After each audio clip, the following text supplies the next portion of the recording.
মানব জাতি গঠনের শিক্ষা ও সহায়ক শিক্ষার ভূমিকা পর্ব 218। বহু কিতাবে বিশ্বাসীরা কি জালিম নন? তারা কি মুশরিক নন? তারা কি কাফির নন? প্রিয় মানব জাতি, সালামুন আলাইকুম। রব্বি আউযু বিকা মিন হামাযাতিশ শায়াতিন ওয়া আউযু বিকা রব্বি ইয়াহজুরুন।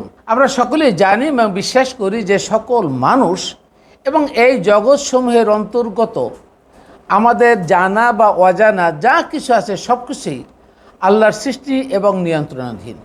এরপরেও মানুষ হিসেবে যারা আল্লাহর বিধানের পরিবর্তে এবং আল্লাহর বিধানের সাথে সংমিশ্রণ করে অন্য কোনো মানুষের প্রণীত ও অনুসৃত কিতাব অনুসরণ করে বিশ্বাস করে, তারা যেন আল্লাহর এই কিতাব এবং আল্লাহর এই বিধানের সাথে শিরক, জালিম ও কাফির হিসাবে গণ্য হবে না।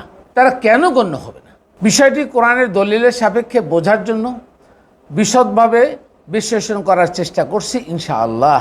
এক, সূরা আন-নিসা আয়াত নাম্বার 59।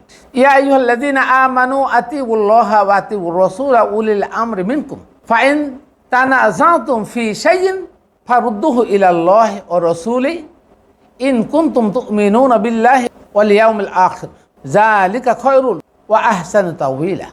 অনুবাদ: হে যারা ঈমান এনেছো, আনুগত্য করো আল্লাহ, আনুগত্য করো রসুলের, এবং যারা তোমাদের মধ্যে দায়িত্বশীল, অথবা কোনো বিষয়ে তোমাদের মধ্যে মতবিরোধ ঘটলে তা ফিরে দাও আল্লাহ এবং রসুলের দিকে, অর্থাৎ রিসালাতের দিকে। যদি তোমরা আল্লাহ ও আখিরাতে বিশ্বাস করে থাকো, এটাই সর্বোত্তম এবং পরিণামে সর্বোৎকৃষ্ট।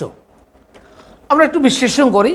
মুমিনদেরকে বলা হলো ইয়া আইয়ুহাল্লাযীনা আমানু, হে যারা ঈমান এনেছো, অর্থাৎ যারা কোরআন জেনে ও বুঝে বিশ্বাস করেছো।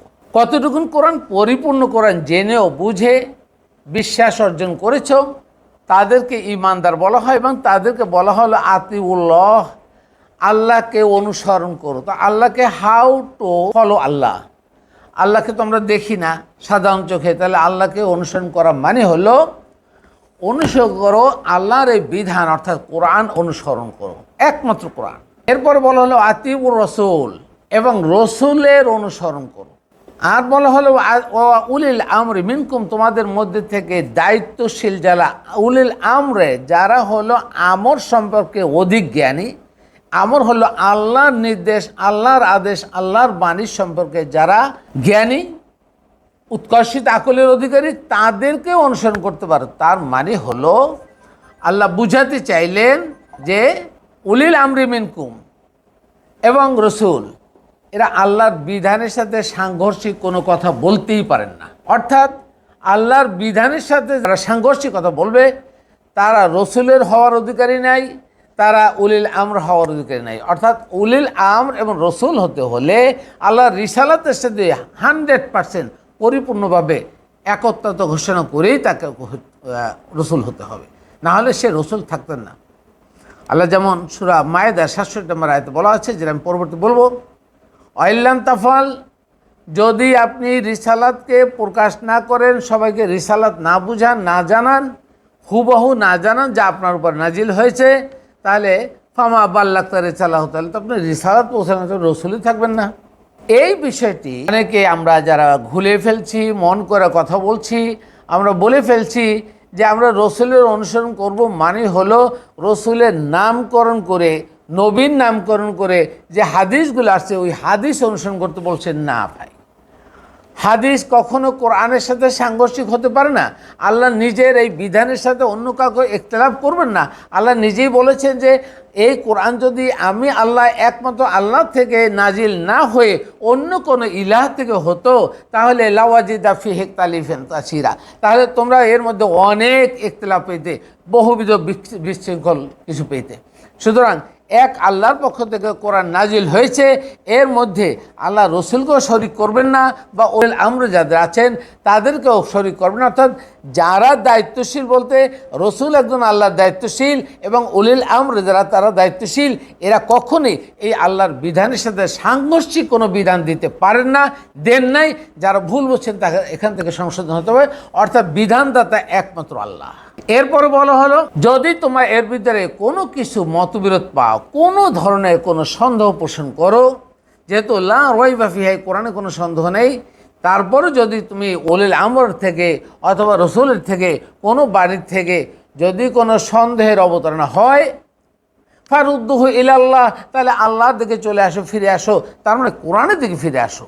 অর্থাৎ কোরআন ভিন্ন কোনো আয়াত, কোনো বাণী, কোনো বিধান অন্য কারো দ্বারা ক্ষমতা নেই।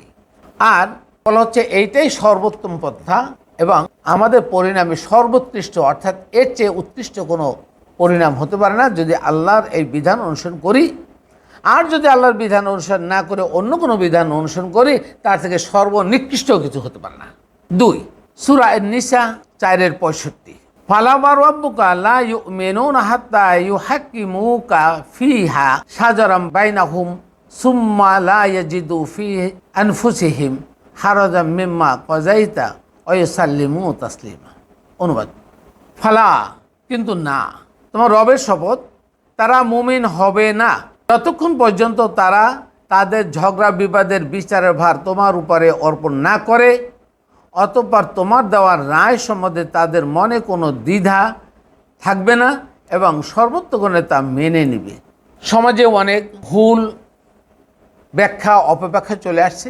এখানে আল্লাহ তাআলা বললেন তোমার রবের শপথ, ফালা ওয়া রব্বুকা, তোমার রবের শপথ, লা ইউমিনুনা, তারা ঈমানদার হতে পারবে না, তারা মুমিন হবে না, হাত্তা ইউহাক্কিমুকা, যারা যতক্ষণ পর্যন্ত তোমাকে বিচারক না মানবে, ফিমা শাজারা, যে বিষয়ে তারা ঝগড়া বিবাদ করছেন, বাইনাহুম, তাদের নিজেদের মধ্যে, সুম্মা লা ইয়াজিদু ফি আনফুসিহিম হারাজাম মিম্মা কাযাইতা, আর অতঃপর তোমার দেওয়া রায় সম্পর্কে তাদের মনে যেন কোনো দ্বিধা দ্বন্দ্ব না থাকে, অর্থাৎ সন্দেহের অবতারণা থাকবে না, তোমাকে সর্বান্তকরণে যারা মেনে নেবে।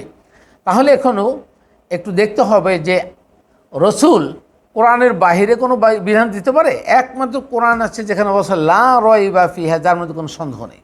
আর কোরআনের ভিত্তিতে যখন রসুল কোনো বিধান দিবেন, ওই বিধানের সাথে কোরআনের শতভাগ মিলতে হবে, 99% না, শতভাগ মিলতে হবে, এবং তাই দিয়ে গেছেন। রসুল তার বিরুদ্ধে যাননি। সুতরাং আমরা যারা মনে করি যে রসুল বা নবীর নামে যে হাদিস রচনা হয়েছে এটা মনে হয় রসুলের হাদিস, না, আপনি হাদিসের দিকে শতভাগ রায় নিতে পারবেন না। হাদিস, কোনো হাদিসে বলেন নাই, যারা বিশারদ তারাও বলেন নাই যে লা রাইবা ফিহি, এর মধ্যে কোনো সন্দেহ নেই। সুতরাং রসুল কোরআনের বাহিরে কোনো কথা বলতে পারেননি। আপনারা যারা, আমরা যারা সমাজে যে সমস্ত লোক কোরআনের বাহিরে রসুলের কোনো বিধানকে প্রাধান্য দিয়ে মানুষের জন্য আইন করছেন, তারাই রসুলের সাথে শিরিক করছেন, তারাই কোরআনের সাথে শিরিক করছেন, তারাই জালিম, তারাই মুশরিক এবং তারাই কাফের।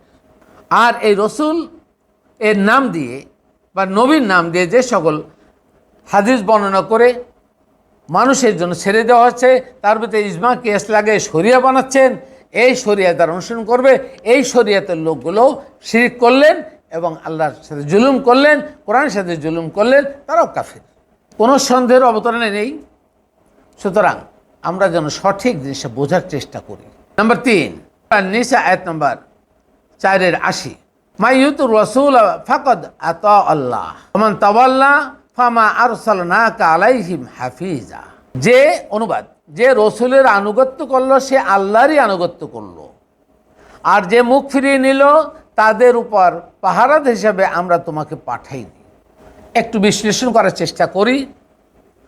যে রসুলের আনুগত্য করলো সেজন্য আল্লাহর আনুগত্য করলো, এই কথাটা সে আল্লাহই বলেছেন। তাহলে আল্লাহ স্বীকার করছেন, আল্লাহ বলেছেন যে যে রসুলের আনুগত্য করবে সে আল্লাহর আনুগত্য করবে। আল্লাহর আনুগত্য করা মানে কোরআনের আনুগত্য করা। তাহলে রসুলকে কোরআনের বাইরে কোনো দলিল দিতে পারেন? কখনোই সম্ভব না। রসুল কখনোই কোরআনের বাইরে কোনো দলিল দেন নাই। সুতরাং রসুলের নামে যারা হাদিস লেখছেন বানোয়াট কথা বলে নিজেরা মন করা, এই হাদিস রসুলের হাদিস নয়। হাদিস রসুল লিখতে বলেননি, প্রকাশ করতে বলেননি। এগুলো মানব জাতিকে বিভ্রান্ত করার জন্য লেখা হয়েছে বা প্রকাশ করা হয়েছে বই কি। আর যারা এই রসুলের এই বাণী, অর্থাৎ এই রসুল হিসাবে যখন বাণী দিয়েছে কোরআনের বাণী, যারা এটা থেকে মুখ ফিরিয়ে নেবে, যারা এটা মানবে না, আমরা আপনাকে অর্থাৎ রসুলকে তাদের কে রক্ষাকর পাহারাদার হিসেবে পাঠায়নি, তাদেরকে জোর জবরদস্তি করার কিছু নেই। যার মনে চায় সে মানবে, যার মনে চায় না সে মানবে না। সুতরাং রসুলকে পাহারাদার হিসেবে পাঠানো হয়নি। ইটস মিন দ্যাট রসুলের এইটা দায়িত্ব নয় যে আপনাকে জোর করে কোরআন শিখাবে, কোরআন জানাবে, রসুলের কথা শোনাবে। আর রসুলের কথা মানে আল্লাহরই কথা। আল্লাহর কথা কোনো মানুষকে, যেহেতু আল্লাহর এই সৃষ্টি জগতের যে বিধান করেছেন তাতে মানুষের চোখ দেয়া, মানুষের সাধারণ আইডিয়া দেয়া, বাহ্যিকভাবে আমরা আল্লাহকে দেখি না, কিন্তু রসুল একজন মানুষ হিসাবে রসুলকে দেখার মতো আমাদের যোগ্যতা ক্ষমতা আল্লাহ সবই দিয়েছেন। সুতরাং রসুলকে ইত্তেবা করা মানে রসুল আল্লাহর ইত্তেবা করেছেন, আর আল্লাহর ইত্তেবা যে রসুল করেছেন আমরা তাকে ইত্তেবা করব। তার মানে এই নয় রসুলের নামে বা নবীর নামে যে সকল বাণী মন গড়া মানুষ লিখেছে তা ইত্তেবা করতে হবে, এটা বলা হয়নি।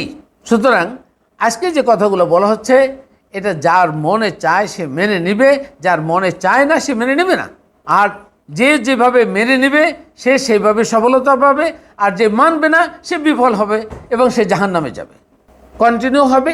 এবং এই 3টা আয়াত বললাম, এরপরে আরও 24টা আয়াত, টোটাল 27টা আয়াতের এই উদাহরণ টেনে আমরা এই বিবরণটা টানব, যাতে মানুষ একমাত্র কোরআন ছাড়া অন্য কোনো বিধানকে আঁকড়ে না ধরে। যারা ইমানদার হবে তারা একমাত্র বিধান কোরআনকে আঁকড়ে ধরবে, তারা ইমানদার হবে। কোরআন থেকে বিচ্যুত হবে তারা আল্লাহর কানেক্টিভিটি থেকে বিচ্যুত হয়ে যাবে, তারা কখনোই ইমানদার হতে পারবে না। আবার ইমানদার হতে তাওবা করিয়া ইত্তেবা করিয়া আবার নূতন করে ইমানদার হতে হবে। সুতরাং আমরা যেন এই বিষয়গুলি সচেষ্টভাবে চিন্তা করি, গবেষণা করি এবং কোরআন অধ্যয়ন গবেষণা থেকে নিবদ্ধ হয়ে থাকি। Jafar Ahmed, research on Islam.